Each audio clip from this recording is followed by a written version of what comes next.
Domingão chegou, Jorge Igor responde. Não tivemos no domingo passado, né? Vocês lembram que no vídeo que eu fiz no domingo à noite pra falar, acho que foi de Espanha e Alemanha, sei lá, cara. Eu justifiquei, expliquei, falei, ó, foi um domingo de trono. Então, dia de rei, trono, não tinha como. Mas hoje a gente bota em dia aqui algumas perguntas que a galera já tinha mandado no anterior, né, de 15 dias atrás. Obrigado a todo mundo que sempre manda perguntas e manda sugestões. Ó, o Anderson Costa mandou aqui, faz ao vivo, faz live do Jorge Igor Responde, que é mais legal.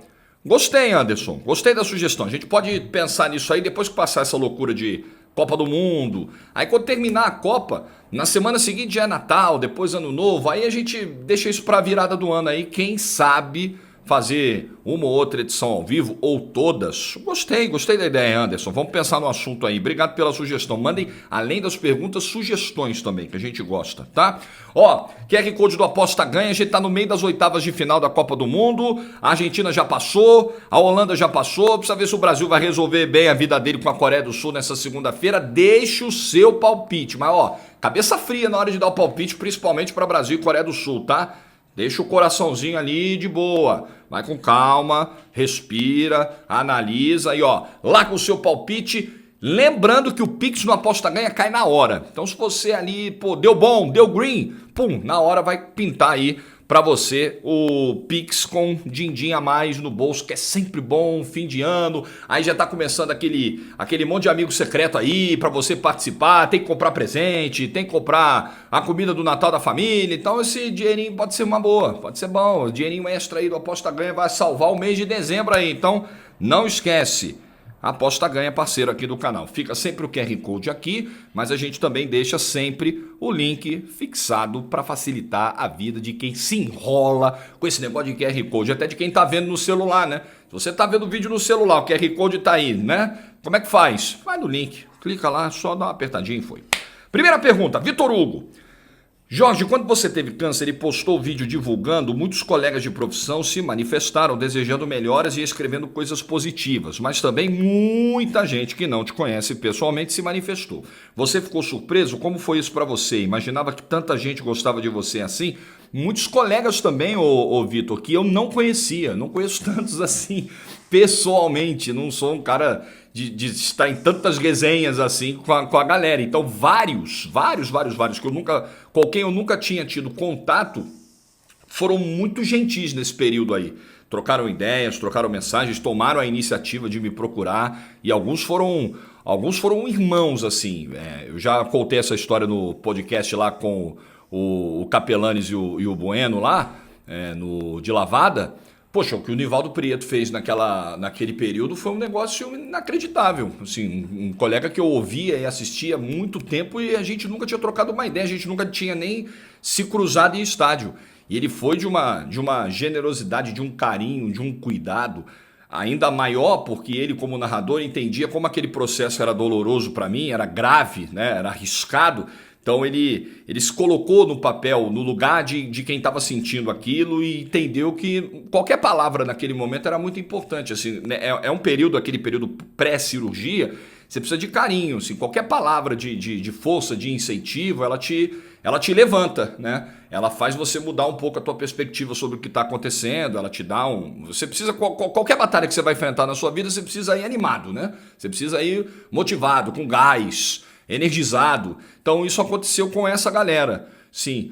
Principalmente narradores, poxa, o Prieto, fora a nossa galera TNT, que essa aí nem preciso dizer que abraçou, mas principalmente a galera que eu não tinha tanto contato, o Prieto, o Jader Rocha, o Paulo Andrade eu já conhecia pessoalmente, o Linhares Júnior, o Daniel Pereira, esse eu já conheço desde os tempos do Rio, é parceiro, e aí outros também não narradores, poxa, o Mário Marra, o Márcio Espímpolo, narradores também, ó, Nilson César, Fausto Favaro, eu fico chateado de não lembrar todo mundo, porque foram pessoas tão importantes e mensagens que contribuíram tanto, mas fica na minha memória, assim, tudo que esses caras fizeram por mim, e mesmo sem tanta amizade assim, sem frequentarmos as casas uns dos outros, mas eles foram fundamentais, foram grandes parceiros, grandes amigos e batalharam isso junto comigo. Então eu devo muito isso a eles também, né?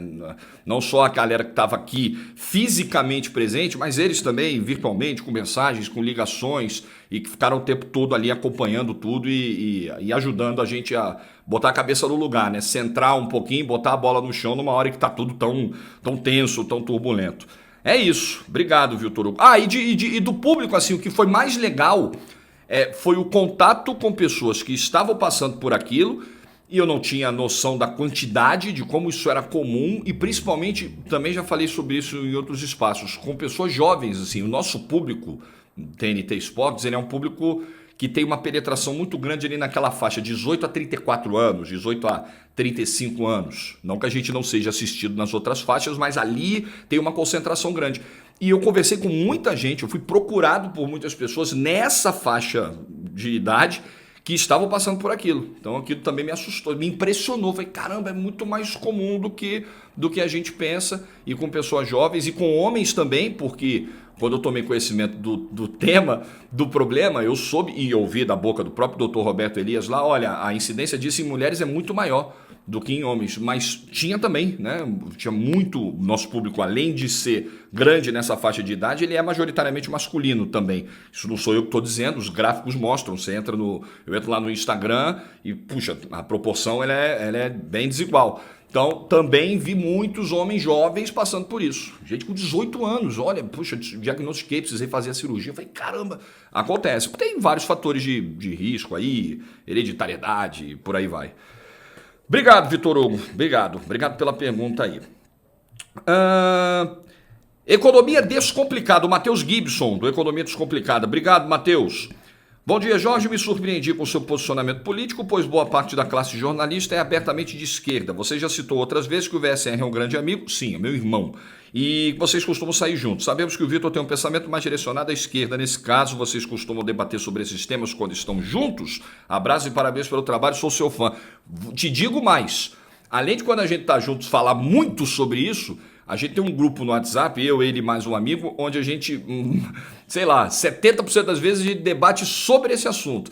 A gente traz ali links, sai uma notícia, bomba, alguma coisa, um joga o link no outro e começa a debater e discutir, e a gente nunca, jamais, em tempo algum, independentemente da diferença de posicionamentos, brigou, discutiu asperamente, nem no grupo, nem no dedinho, por causa disso. Porque a gente consegue, eu tenho como essa filosofia de vida, assim, eu preciso respeitar o espaço do outro, o que o outro pensa, né, a maneira como o outro enxerga o mundo, porque eu parto do princípio que todos querem um mundo melhor, todo mundo tenta, através da sua maneira de enxergar as coisas, o melhor desfecho possível. Então eu sei que mesmo ele não querendo ir pela mesma via que eu, ele quer o melhor para o país dele, para o mundo dele, para os filhos dele. Então, se a gente partir do princípio que quem está do outro lado é canalha, como essa galera profissional que vive disso, que vive de semear a divisão faz todos os dias, não vai haver debate. Nunca vai haver debate, não vai haver amizade com quem pensa diferente. Então, sim, isso nunca, jamais aconteceu.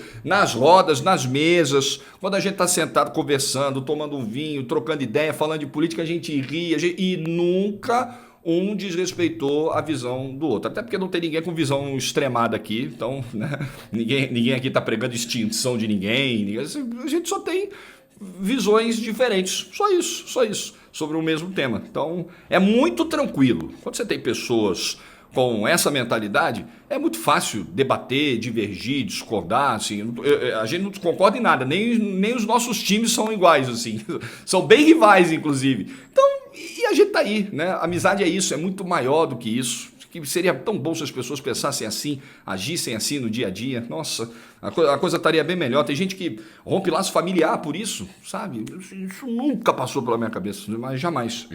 Só que assim, é o seguinte também, o Matheus, eu entro nesses temas também com quem dá para debater, né? Há pessoas, mesmo muito próximas, que não têm... Como é que eu digo assim? Elas não têm o devido conhecimento sobre o assunto, elas têm pouca profundidade no tema, então quando você entrar numa questão mais delicada, não vai haver debate, sabe? Vai haver torcida, rangido de dentes e tal, então assim, não vale a pena também, né? Infelizmente, esse é um assunto que requer muito esclarecimento e muitas pessoas são esclarecidas na base do WhatsApp. Sim, recebem as ideias prontas, recebem as falas prontas, replicam, tipo papagaio, né? Aí não dá, assim. Aí eu converso muito com meu filho sobre isso. Eu falo, poxa, não adianta você querer entrar no debate com quem não está pronto para entrar no debate com você. Então pula, sabe? Pula, porque não vai valer a pena. Você vai se desgastar, você vai se estressar. Eu também levo isso para a vida. Matheus Mendonça, fala Jorge, fala Matheus. Pode falar um pouco dos narradores que você mais admira ou admirava? Tamo junto. Eu sou da escola do rádio, não só comecei no rádio, como sempre gostei muito de ouvir os profissionais de rádio. E hoje não sou mais um cara de rádio, hoje faço televisão, apesar de estar muito difícil dizer o que é TV, o que é rádio, porque, por exemplo, quando eu narro jogos do YouTube sem imagem, com aquela velocidade intensa de fala, ali eu estou fazendo rádio, né? Não é uma rádio, mas é o modelo rádio, é a linguagem rádio. Mas enfim, a maioria das transmissões que eu faço é com imagem, então é no modelo televisão, é no padrão televisão, apesar de não serem distribuídas somente na televisão. Hoje o streaming está aí como uma realidade que se consolidou. Então, mas eu sempre gostei dos narradores de rádio, sempre admirei muito o estilo paulista de narração, uma narração muito descritiva, muito detalhista e com uma velocidade de fala muito rápida, sem tantos bordões. Eu sou do Rio, que é um modelo diferente, com uma narração mais cadenciada, com muitos bordões, muitas vinhetas. É um rádio, né, mais florido, com mais... O São Paulo não. O São Paulo é aquela coisa do... Sempre foi, né? Pelo menos. E isso era o negócio que mais falava aos meus ouvidos, mais me agradava. Então, os narradores que eu passo dias, horas no YouTube ainda ouvindo, e alguns eu ouvi enquanto estavam em atividade, os que já não estão mais, gostava muito de ouvir o Zé Silvério, para mim o mais próximo da perfeição de todos os que eu ouvi, tecnicamente falando. Fiore Giliotti, tive o prazer de ouvir, tive o prazer de receber um elogio do Fiore. Qualquer dia eu conto essa história ainda em vida, que é assim, trabalhar com o Fiore, ter a chance de estar com o Fiore, né, de estar numa transmissão de uma equipe comandada pelo Fiore e receber um elogio dele, foi um negócio incrível. Esses eram os dois que eu mais gostava. E o Fiore tinha um pouco a coisa dos bordões, né? O Fiore não era tão Silvério assim, mas era um narrador com uma potência de voz que me encantava, assim. Eu ficava encantado. O Fiore, ele me transportava assim, para um outro ambiente no jogo. Era muito mágica a narração do Fiore. Fora de São Paulo, gostava muito de ouvir o Willy Gonzer, da Rádio Itatiaia, sim, gostava muito do grito de gol do Willy, da explosão, do grito rasgado e tal. Assim, só alguns, né, dos que já não estão mais aqui, mas, nossa, poderia citar muito mais. Da galera de hoje, assim, de rádio principalmente, que são os que eu mais gosto de ouvir, eu sou os velhos, eu sou do tipo dos velhinhos lá que baixa o volume da TV e liga o rádio. Aí nem sempre dá para fazer com o rádio, então eu faço com o streaming, né? Aí eu pauso a transmissão da TV e vou tentando sincronizar com o som da internet, é um desespero, mas sei lá, 90% das vezes eu consigo. Então hoje... aqui em São Paulo você tem o Éder que ainda narra demais, assim, uma coisa avassaladora que o Éder Luiz na Transamérica narra. Gosto muito de ouvir o Oscar, gosto muito de ouvir o Ulisses, gosto do Rogério Assis na Rádio Bandeirantes, o pessoal da PAN, Nilson, Fausto, Zé Manuel, assim, eu gosto muito do que a galera de rádio faz, muito, muito, muito. Gosto muito de ouvir o Caixa em Belo Horizonte, o Mário Henrique, o Pedro Ernesto Denardim ainda um gigante na Rádio Gaúcha, e tem tantos, o Haroldo Costa da Rádio Jornal de Pernambuco, narra demais, uma potência de voz, pegada muito São Paulo, velocidade de fala, voz forte. Então, a gente tá muito bem servido de narrador no Brasil, e eu fui bebendo um pouquinho dessas fontes, assim, um pouquinho de cada um que eu ouvi, o que eu achava de melhor em cada um, eu fui incorporando, eu fui tentando fazer igual e colocando o meu molho, o meu estilo. Não é para você copiar ninguém, assim. Aqui acontece esse fenômeno aqui no interior de São Paulo, eu já sei que acontece, assim, tinha muita gente que ia numa linha de vou imitar o Silvério, eu vou copiar o Osmar, assim, não, eu respeito, mas não era muito o que eu pretendia, não. Eu queria ouvir todo mundo, aprender um pouquinho com cada um e aí virar o narrador que eu virei de alguma forma. Então é isso. Sou tarado pelas narrações de rádio, verdade é essa. Obrigado, Matheus, obrigado. Leonardo Fraioli, salve Jorge, beleza? Beleza. Qual foi a primeira Copa do Mundo que você acompanhou e qual mais te marcou? Tamo junto. Eu sou 85, então eu lembro assim muito vagamente Copa de 90, muito vagamente. Lá em casa tinha uma televisão de tubo de 20 polegadas, eu não lembro se era 20 ou 29. Até minha mãe tá aqui, podia me ajudar. Se ela passar aqui de novo, eu vou perguntar. Uma TV Panasonic, não tinha controle remoto, então eu lembro, o que eu lembro da Copa de 90 era eu indo até a televisão com quase 5 anos de idade e apertando os botões dos canais para trocar e tal. Puta, lembro de jogo nenhum, assim, de assistir jogo nenhum. Então 94 para mim foi um marco, foi a primeira Copa onde eu lembro mesmo dos jogos. Pô, eu não lembro só dos jogos do Brasil. Eu lembro do gol do Oairan da Arábia Saudita, que pegou a bola, saiu driblando todo mundo lá no jogo contra a Bélgica, se não me engano. Eu lembro de ter visto aquele jogo ao vivo. Eu tenho muita memória do jogo contra a Holanda, do gol do Branco. Tenho muita memória de como a gente viu a final num domingo. Poxa, todo mundo saindo pelos corredores do prédio para comemorar o Tetra. Tenho muita memória do amarelinho que aparecia na transmissão do SBT e eu adorava aquilo. Aquilo era feito para criança mesmo, adorava. Eu enchi o saco para botar o jogo do SBT porque eu queria ver o amarelinho. Então 94 foi o marco para mim. Foi a Copa onde eu realmente tive as primeiras lembranças dos jogos e tal. Ficou muito vivo na minha memória. Felipe Magalhães, parabéns pelo trabalho, Jorge, obrigado.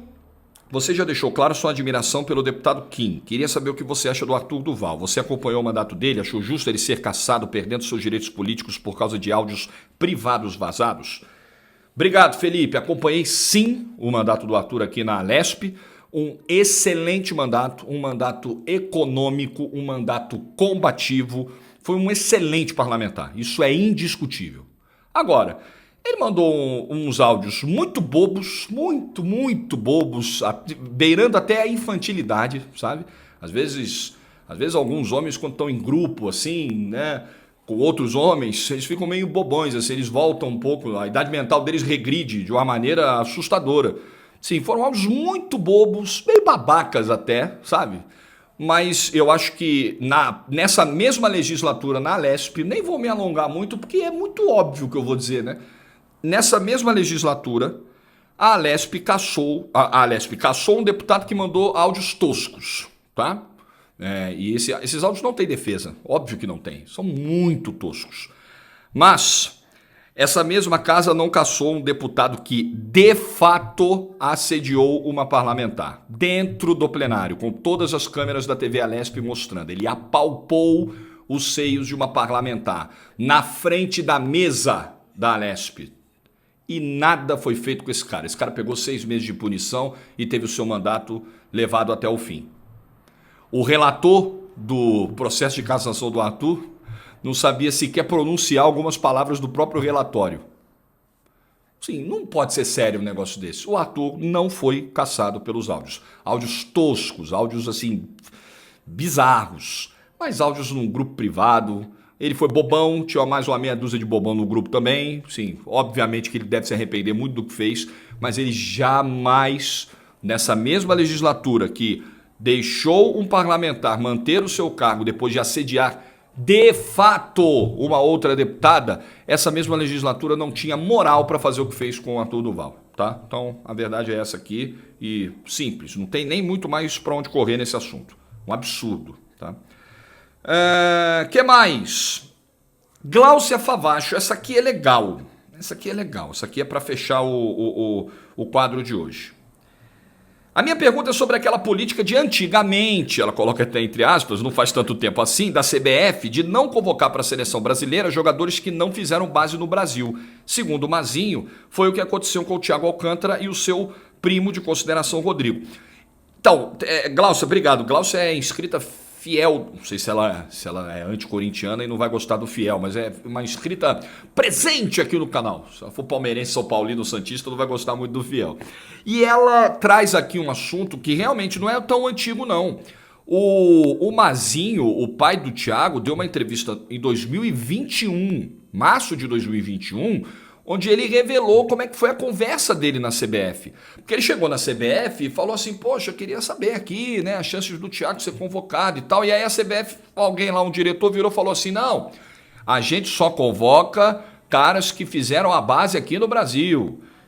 Ou seja, assim, que vem sendo convocados desde as seleções de base e tal, para fazer essa formação, terminar essa formação aqui no Brasil e chegar na seleção de cima. E não era o caso do Thiago, porque apesar do Thiago ter passado aqui pelo infantil do Flamengo e tal, ido para a Espanha, depois voltado, passado do Flamengo de novo, ele vai com 14 anos de vez para a Espanha e aí ele faz o restante mesmo da formação, a parte mais importante mesmo da formação até o profissional no Barcelona.